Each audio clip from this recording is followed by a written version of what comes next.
Media availability with Coach Wilcox in advance of the 123rd big game.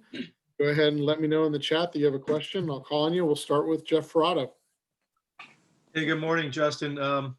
You've been involved in a few of these big games now as an assistant, now a head coach. Can you just talk about how much different this one maybe feels the whole week and everything that's around it that we don't have because of what's going on with COVID? Well, certainly it's different just because of the unique nature of this season, but it doesn't minimize the impact of the big game to our team, our fans. We know how much it means to us and everybody out there, and we appreciate it for all that it is, regardless of these circumstances. You've obviously got plenty on your plate without having to think about this, but I'm wondering if you have empathy for your fans who won't be able to be there on Friday, and it's just such a different circumstance for them as well. Absolutely, we do. We love our fans, and we wish that they could be out at the games and enjoying, being at the stadium and being around their friends and family as well. It's just one of those things that none of us have control over right now to a degree. And so we understand that. I mean, we understand people are making sacrifices, and we want to be maybe a part of their life that brings them some joy and by how we play and give them something to cheer for. And obviously the big game means a lot to so many people and wish they could be there. And hopefully next year we'll be seeing them in person once again. Thanks. Okay, go to Trace Travers with Rivals. I was going to ask, since it's a home game this weekend, you guys finally get to play in front of the cardboard cutouts. How has it been practicing with those in the stands? It seems, a little weird. Yeah, no, it's, I think everybody's across the country is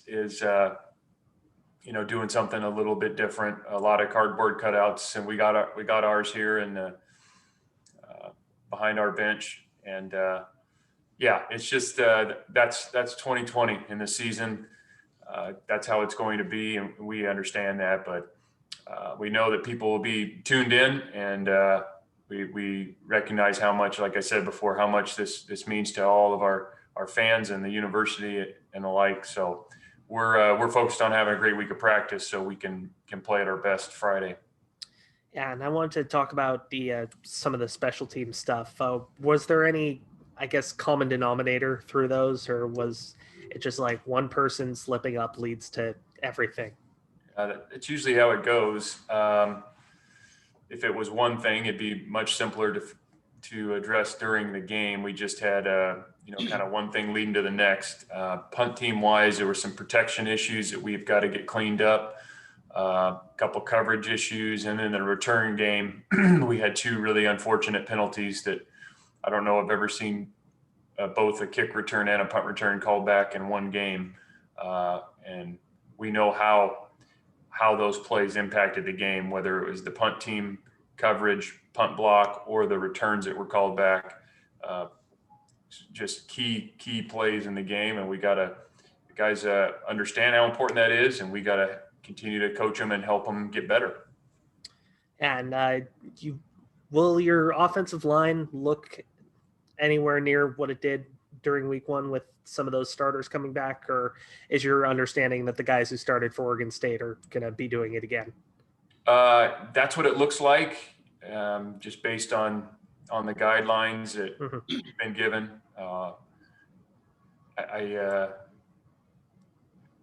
We'll know, I think, a little bit more closer to game time, but we're anticipating that being the case. Yeah. The latter situation. Okay. Thank you.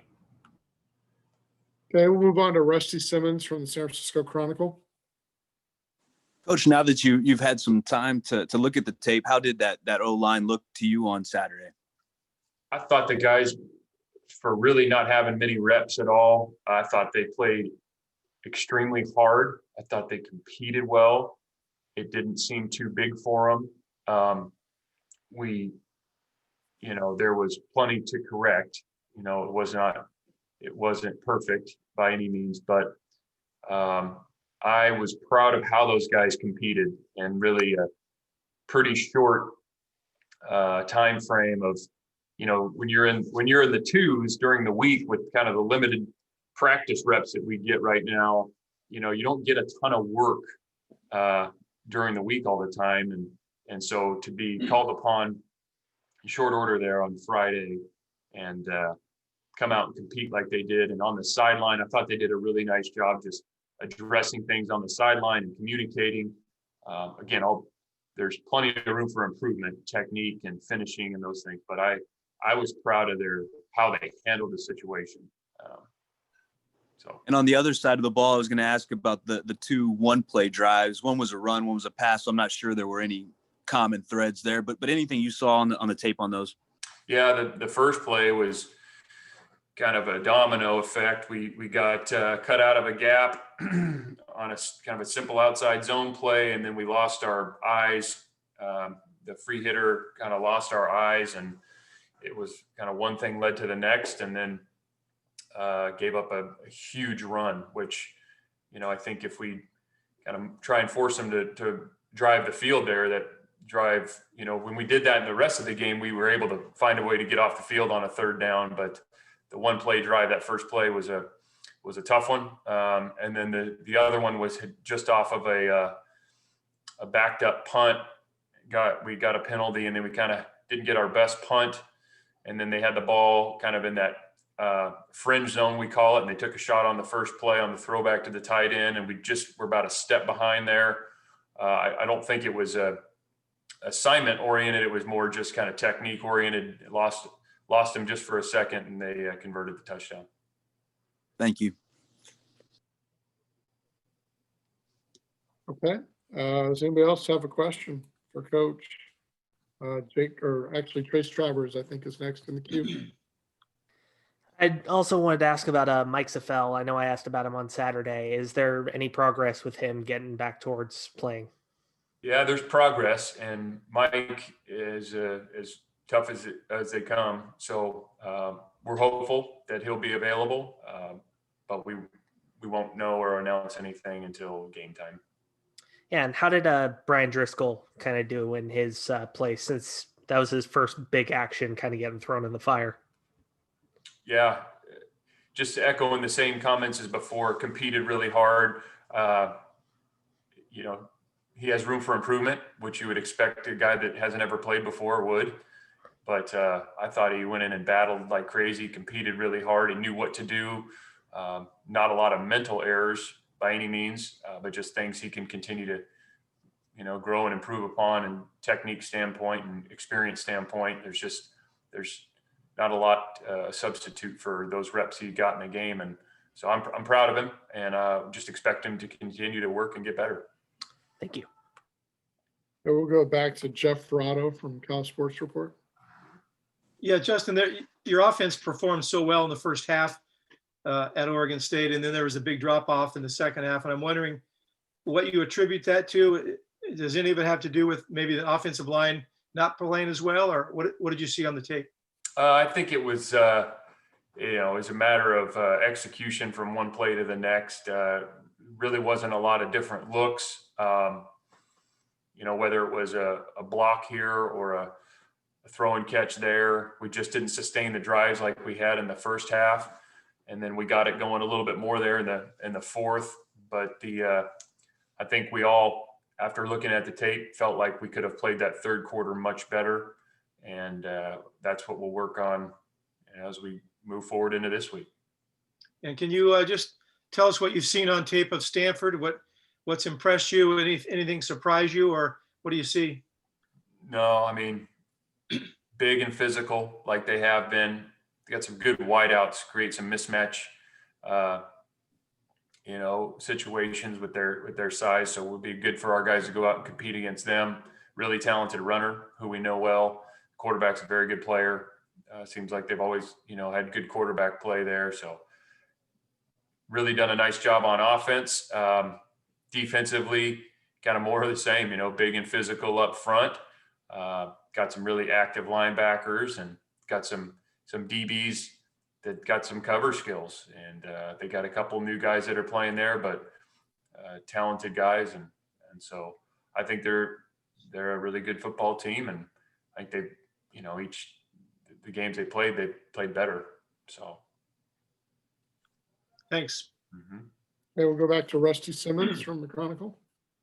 Coach, kind of going back to some of Jeff's initial questions, I was going to ask about big game week, and I know so much of this is virtual this year. Are you guys doing anything to bring in speakers or anything virtually, kind of getting creative with the circumstances? Not necessarily. We got a pretty tight timeline this week in terms of preparation.